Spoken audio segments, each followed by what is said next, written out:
Hi Taurus, thank you so much for joining me today. I hope that you are doing really, really well. And for this last week of November, we will take a look at the cards. We will get a sense of the awareness for the week, guidance, and possible outcomes.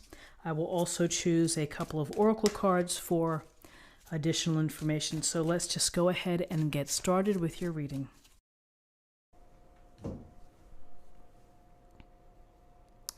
Okay, we have the Five of Swords. We have the Eight of Wands. We have the Knight of Cups. Excuse me.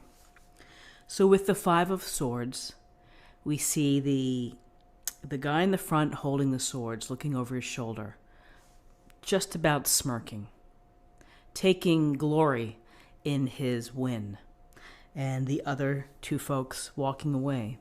One looks like they've had enough and they're just laying down their sword. The other one maybe looks a little more upset. So there are several perspectives within this illustration. And it goes to that we have conflicts and we have arguments and we have battles, often within our life. And sometimes they're really unpleasant and sometimes they're upsetting. And so it's always a decision that you have to make once you get entangled in this. How are you going to see it through? Are you going to be on top and take these swords no matter what? Is this issue that has come up that you are, mixing it up with, is this issue so important to you that you need to be the victor? Or is this something that it's really not worth the upset? It's not worth the stress, the, rising flush that you feel when you're engaged like that. And you say, just never mind, I'm walking away.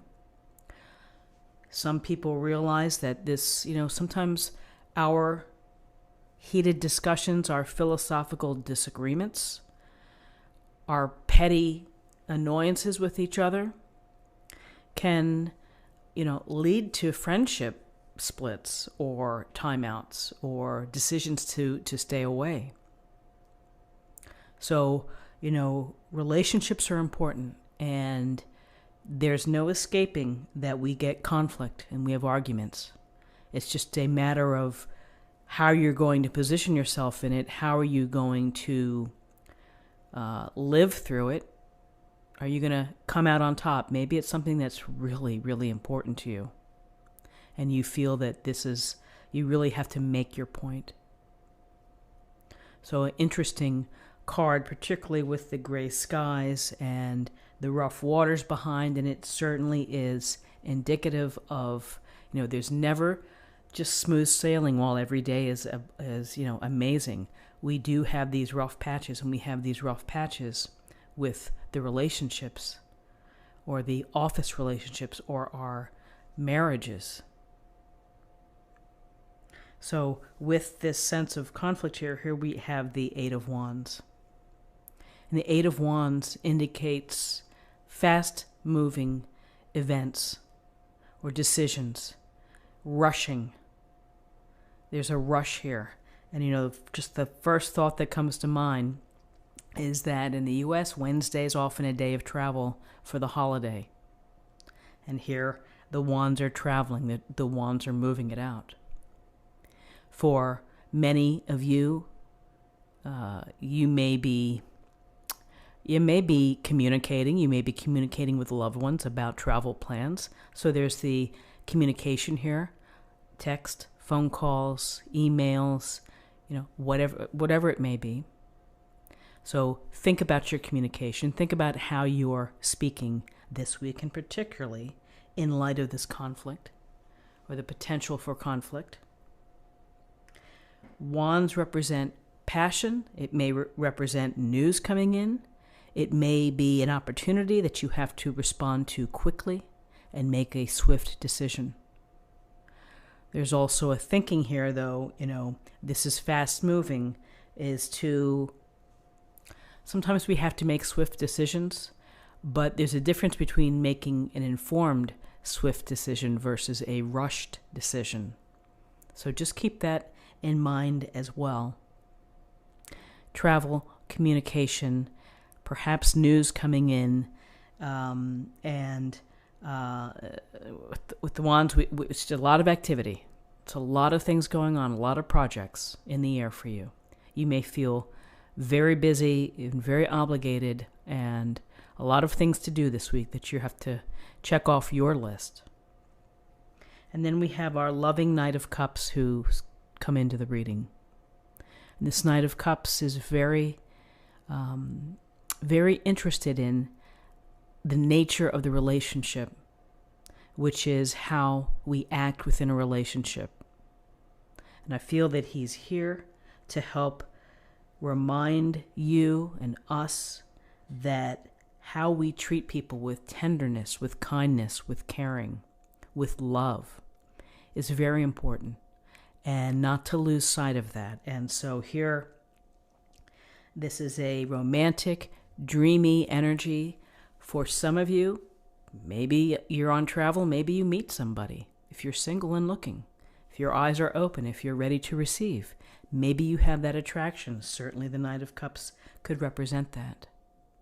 For others, it's a nice, gentle encouragement to focus on relationships, on the love within your relationships, to show extra care to someone, to be maybe more supportive, to be proactive in a friendship, to offer forgiveness or kindness if there have been harsh words exchanged. So the Knight of Cups is simply a very loving, romantic, dreamy, offering the cup to you. I'm offering my cup, and I always love that his helmet is raised. You see his face. He's looking right at you, holding the cup. So I focus on your relationships, the gentleness, the love, and the tenderness that you provide to a relationship. So let's take a look at what we have in terms of numbers. We have 5 and 8 is 13, and 1 is 14. 14 reduces to 5. 5 can be about challenges, adversity. It could be about new cycles happening. Also a sense of having to be flexible and adapt. And then finally, let's choose an oracle card for an affirmation for the week. I'm sorry, for the day.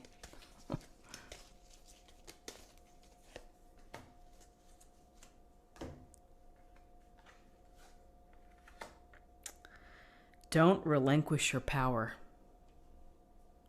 One of my favorite statements, one of my favorite affirmations, don't relinquish your power.